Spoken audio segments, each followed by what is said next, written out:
Hi viewers, welcome to our channel. ప్రస్తుతం మనతో పాటు ఇమ్మంది రామారావు గారు సీనియర్ జర్నలిస్ట్ ఉన్నారు. వారితో ఒకసారి మాట్లాడదాం. సార్ నమస్కారం. సార్ నమస్తే బాబు.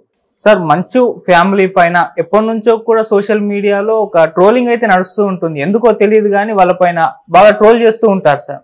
అయితే రీసెంట్ గా మన కన్నప్ప మూవీ సినిమా తీస్తున్నారు మంచు విష్ణు గారు. చాలా ప్రెస్టీజియస్ గా తీసుకొని తీస్తున్న ప్రాజెక్ట్ అది. ఆ సినిమాకి సంబంధించిన ఒక టీజర్ ని రిలీజ్ చేస్తారు.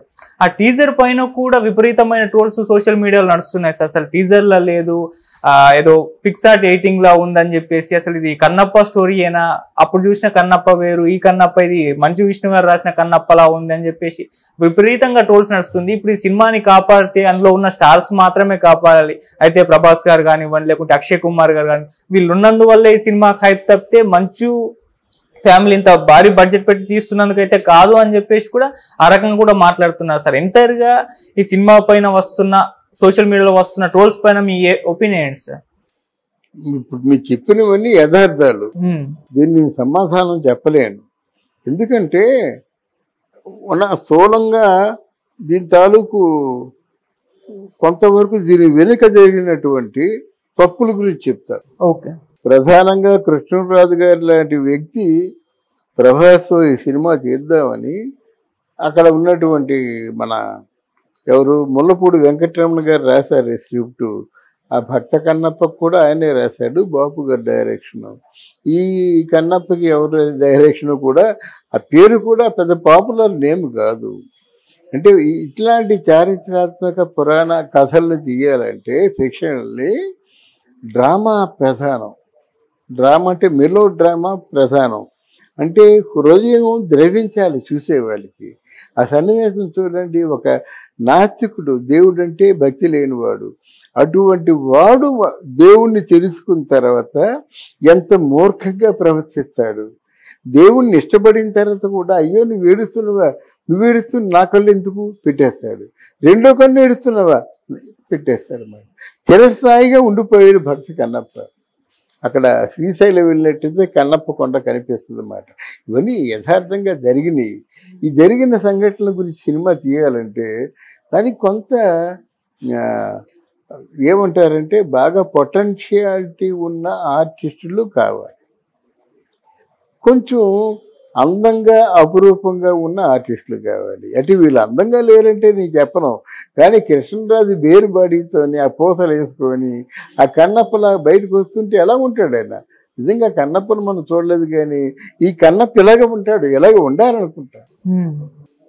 అనుకుంటామా. అలాగే వాణిశ్రీ క్యారెక్టర్ ఎంత బాగా మంచి క్యారెక్టర్, నాస్తికుడిని ఆస్తికుడిగా మారుస్తుంది అన్నమాట.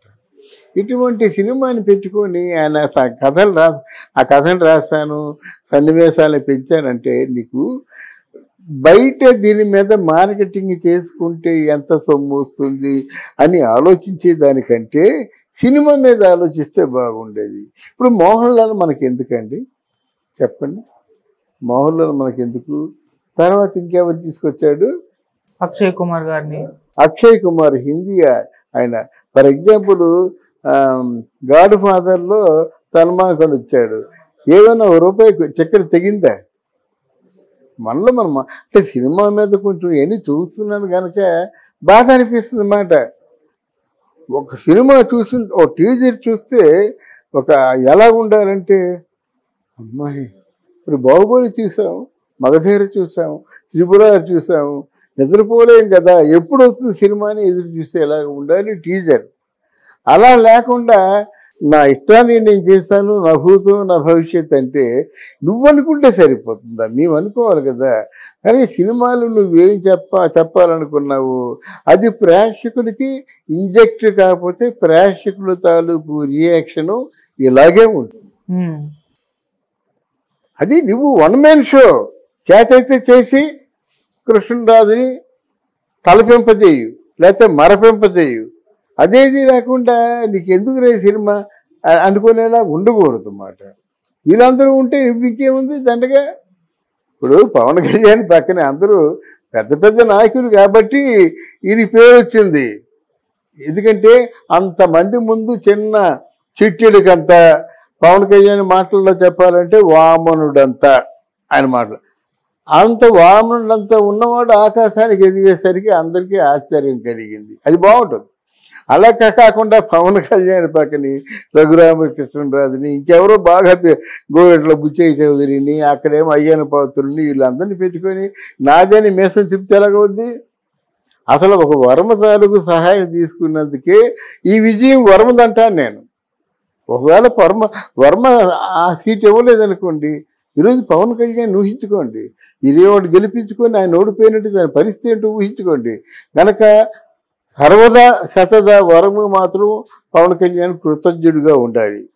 నీకు అప్పుడు పదవులు వచ్చిన తర్వాత, అధికారం వచ్చిన తర్వాత ఎవరైనా మారుతారు. నా ఉద్దేశం ఏంటంటే, నీకు ఎంత పదవి వచ్చినా, నీకు ఎంత సంపద పెరిగినా, నీకు ఎంత అధికారం పెరిగినా గతం మర్చిపోతే భవిష్యత్తు ఉండదు. నాకు గతం గుర్తులేదనుకుంటే భవిష్యత్తు ఎలా ఉంటుంది?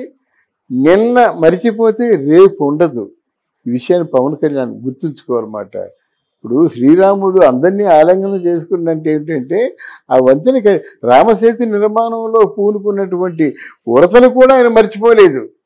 అదేంటంటే మనకేదో వింత కోసం చెప్పడం కాదు, మానవ జాతి కృతజ్ఞతాబద్ధులై ఉండాలని చెప్పారన్నమాట. అందువల్ల నేను చెప్పేది ఏమిటంటే, ఇక్కడ భర్త కన్నప్ప చిత్రం విషయంలో కూడా కథా రచయితకి ఆయనకి ఇచ్చే స్పేస్ ఇవ్వాలి, మాటల రచయితకి ఆయనకి ఇచ్చే స్పేస్ ఇవ్వాలి, దర్శకుడు ఎవడు ఆయన మనోభావాన్ని కూడా తీసుకోవాలి. లేకపోతే ఏమవుతుందంటే, ప్రభాస్ లాంటి ఆర్టిస్టు ఆదిపురుష్ సినిమా మనం చూసాం కదా, అన్ని 100 కోట్లు పెట్టి తీసింది.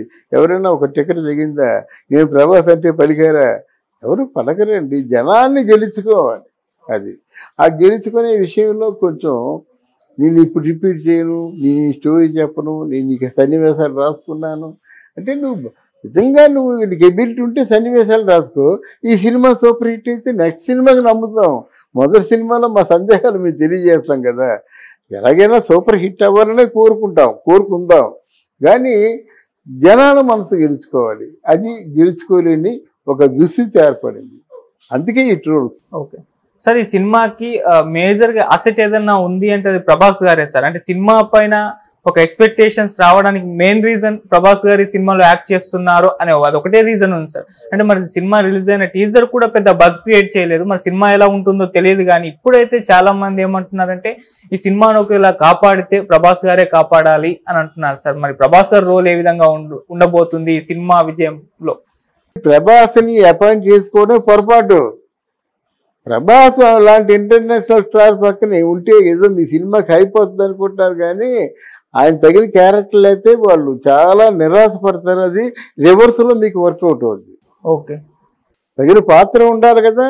తగిన పాత్ర లేకుండా ఈ పాత్ర ఈయన బాగుంటాడని చెప్తే ఏదో ఋషి వేషము, ఏదో భైరవుడు వేషం, ఏదో వేషాలు వేసుకొచ్చినట్టయితే వాళ్ళు ఎదురు తిరిగే ప్రమాదం కూడా ఉంది. ఓకే, అలాగే మోహన్ లాల్ ఎంత గొప్ప నటుడు, ఇండియాలో గొప్ప నటుడు. ఆయన పిలిచి పాత్ర ఇవ్వడం ఏంటండి? నీకు అవసరమైతే ఉపయోగించుకో. నువ్వు సొంత సినిమా చేసినప్పుడు ఉపయోగించుకో. వాళ్ళందరినీ ఉపయోగించుకున్న బాగానే ఉంది. అక్షయ్ కుమార్ వచ్చాడు. ఏం చెప్తారు మీరు? ఎవరినైనా మనిషిని పిలిచినప్పుడు సముచితమైన పాత్ర ఇచ్చి వాళ్ళకు కూడా హ్యాపీనెస్ ఉండాలి కదా. గైజ్ కూడా సినిమా వెళ్ళాలంటే మా టైం వేస్ట్ అని అనుకోకూడదు కదా. అంటే మోహన్ బాబు మీద ఉన్న గ్లామర్ని వాళ్ళు మిస్యూజ్ చేసుకోకూడదు. బహుశా మిస్యూజ్ చేసాడేమో అని చెప్పొచ్చు. సినిమా వస్తుంది కదా.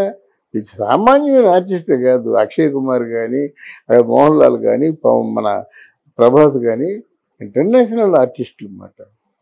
అందువల్ల వాళ్ళు పెట్టుకుంటే అయిపోతుంది కొని ఏదో నేను హైడ్ చేస్తున్నాను అనుకుంటే రేపు పొద్దున్న అన్నిటికీ నువ్వు సమాధానం చెప్తావు. Right sir, thank you so much sir. Thank you అమ్మా, థ్యాంక్ యూ వెరీ మచ్.